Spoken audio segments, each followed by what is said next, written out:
Brazilian supporter. That doesn't mean I hate Argentina. Selector হলেও যা, selected না হলেও তা। যদি আপনি এভাবে জিজ্ঞেস করেন, আমার মনে হয় যে ক্রিকেট প্লেয়ার হিসাবে, এক্স ক্রিকেটার হিসাবে বাংলাদেশ যখন টেস্ট সিরিজ যেতে, যখন টেস্ট ম্যাচ যেতে, অনুভূতিটা একই রকম থাকে। ডেফিনেট সিলেক্টর হিসাবে একটা দায়িত্ব থাকে, তখন যখন ভালো করে ওই দায়িত্ব পালনের বিষয় থাকে। বা যদি ভালো লাগার বিষয়টা বলেন, ইট রিয়েলি ডাজন্ট ম্যাটার মানে আমার কাছে, কারণ মানে বাংলাদেশের জয়টা টেস্ট ক্রিকেট স্পেশাল, সবসময় স্পেশাল, সেটা সিলেক্টর হিসেবে হোক না সিলেক্টর। মুলতান টেস্ট ম্যাচটা আসলে কখনো ভুলবো না, ওটা আসলে একটা স্পেশাল টেস্ট ম্যাচ, ওটার আবেগটা আসলে অন্যরকম ছিল তখনকার ক্রিকেটার। এখনকার ক্রিকেট তো ডিফারেন্ট ডেফিনেটলি, বাট এই টেস্ট সিরিজটাতে একটা ভালো বিষয় ছিল। দেখুন, আমরা মনে এই টেস্ট সিরিজটাতে আমাদের যে একটা ট্যাগিং ছিল, যে আমরা আমাদের মতো হোম কন্ডিশন বানিয়ে জিতি, সেখান থেকে মানে বাংলাদেশ বের হয়ে আসতে পেরেছে। আমার মনে হচ্ছে স্টেটমেন্ট ফ্রম বাংলাদেশ ক্রিকেট সবার কাছে, যে বাংলাদেশের টেস্ট ম্যাচ জিততে তাদের হোম কন্ডিশন বানাতে হয় না, যে কোনো কন্ডিশন বানিয়ে জিততে পারে। আমরা ভয় পাচ্ছি না ফর শিওর। আমার মনে হয় ওইখান থেকে আমরা বের হয়ে আসছি। আমরা যখন প্রথম টেস্ট ম্যাচ খেলতে যাই টেস্ট সিরিজ খেলতে যাই অস্ট্রেলিয়াতে, তখন আমাদের কিন্তু অনেক কথা হয়েছিল। সেখানে কিন্তু বাংলাদেশ খারাপ খেলেনি। আমাদের একদিনের টেস্ট ম্যাচ শেষ করার কথা হয়েছিল, কিন্তু আমরা কিন্তু আমার মনে আছে দুটি টেস্ট ম্যাচের চার দিন পর্যন্ত আমরা লাস্ট করেছি এবং ভালো খেলেছিলাম। অস্ট্রেলিয়ান ক্রিকেটার আমাদের অনেক প্রশংসা করেছিল। আমাদের দলটা এখন অনেক দূর এসছে। আমার মনে হয় রেজাল্টের কথা বলবো না, বাট চ্যালেঞ্জ জানানোর জন্য বাংলাদেশ এখন প্রস্তুত। আমরা confident, definitely it's a big challenge, tough series আমাদের জন্য, বাট সেটা মোকাবেলা করার জন্য আমরা মনে প্রস্তুত।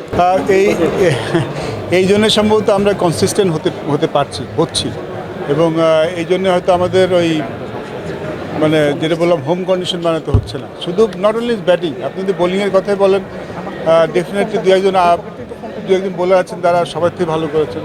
Obviously Nahid Rana outstanding. যদি আপনি পারফরমেন্স দেখেন, তাইজুল প্রথম টেস্টে হয়তো বেশি উইকেট পাননি, কিন্তু ইম্পর্টেন্ট ব্রেক থ্রু দিয়েছিলেন। শেষ ইনিংসে কিন্তু 6 উইকেট পেয়েছেন। আপনি তাসকিন হয়তো পুরো সিরিজে অত উইকেট পাননি, কিন্তু যদি দেখেন যে ইম্পর্টেন্ট ব্রেক থ্রু যেটা বলি আমরা, ম্যাচের মোড় ঘুরিয়ে দেওয়াটা, সেটা কিন্তু তিনি করেছেন। মিরাজ 5 উইকেট পেয়েছেন। Series all round performance. এবং শরীফুল লাস্ট টেস্ট ম্যাচটাতে উইকেট পাননি, কিন্তু তার একটা উইকেট কিন্তু আমরা ম্যাচ জিতে গেছি। ওই সময় উইকেটটা খুব দরকার ছিল। So it's a all round performance from batting, bowling, in every format. Definitely আমাদের ওপেনিংটা একটু আমরা যেখানে আর একটু মনোযোগ দিতে হবে। এছাড়া বাকি সবাই মানে আমাদের কারোর উপর ডিপেন্ড করতে হচ্ছে যে এই টিমটা সবচেয়ে ভালো। ওই সময় তো অস্ট্রেলিয়া সিরিজ আছে, তো সেটা নিয়ে ডেফিনেটলি মনোযোগ থাকবে। বাট ফুটবল ওয়ার্ল্ড কাপ তো নিয়ে তো একটা সবসময় একটা আলাদা আকর্ষণ থাকে। ডেফিনেটলি আমি Brazilian supporter, that doesn't mean I hate Argentina. হ্যাঁ, আমরা গত বছর ছিলাম 4 বন্ধু ওয়ার্ল্ড কাপ দেখতে গিয়েছিলাম। তো আমরা 4 বন্ধু 4 দলের সাপোর্টার। আমি ব্রাজিল, সানোয়ার, জাভেদ ওমর আর্জেন্টিনা, আর আমার এক বন্ধু সুমনও ছিল পর্তুগাল। বাট আমাদের যাওয়ার সময় একটা ছিল যে সবাই সব দেশের জার্সি নিয়ে যাবে, এবং যেই সাপোর্টই হয় ওই টিমের জার্সি পরে খেলা দেখতে হবে। আর্জেন্টিনার দিন আমরা সবাই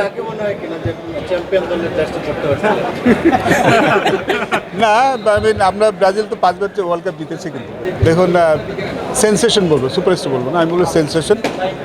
সুপারস্টার হয়ে ওঠার মতো সামর্থ্য তার আছে, বাট আমরা এখনই সুপারস্টার বলা ঠিক হবে না। Is sensation in Bangladesh, not only Bangladesh, I think in world cricket. Everyone talking about him. But আমাদের বাকি যারা আছে তাদেরকেও আমি বলবো যে they are also very good.